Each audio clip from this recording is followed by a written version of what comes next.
Middle east లో యుద్ధాన్ని 5 రోజులు నిలిపివేస్తున్నామన్న ట్రంప్ ప్రకటనపై ఇరాన్ స్పందించింది. ట్రంప్ వ్యాఖ్యల్ని నమ్మలేమని కొట్టిపారేసింది. ప్రపంచ దేశాల దృష్టిని మళ్లించే కుట్రగా అభివర్ణించింది.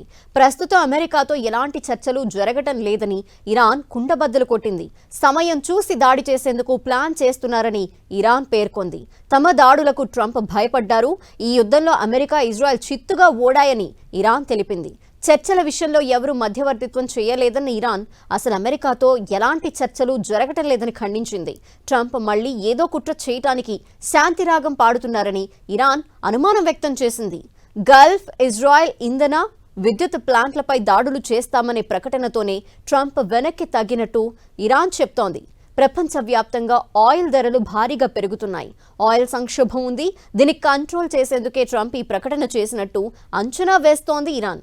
యుద్ధంలో మరింత సైనిక ప్రణాళికలు అమలు చేయడానికి అమెరికా బ్రేక్ తీసుకుందని, ఇందులో భాగంగానే ట్రంప్ ఈ వ్యాఖ్యలు చేసినట్టు ఇరాన్ అంటోంది. ఆయిల్ ధరలతో పాటు గల్ఫ్ దేశాలు, పశ్చిమాసియా దేశాల నుంచి వస్తున్న ఒత్తిళ్లతోనే ట్రంప్ వెనక్కి తగ్గినట్టు చెప్తున్నారు ఇరాన్ సీనియర్ భద్రతా అధికారి. తమ దేశ రక్షణలో వెనక్కి తగ్గేది లేదని, నిరంతరం అప్రమత్తంగానే ఉంటామని స్పష్టం చేసింది.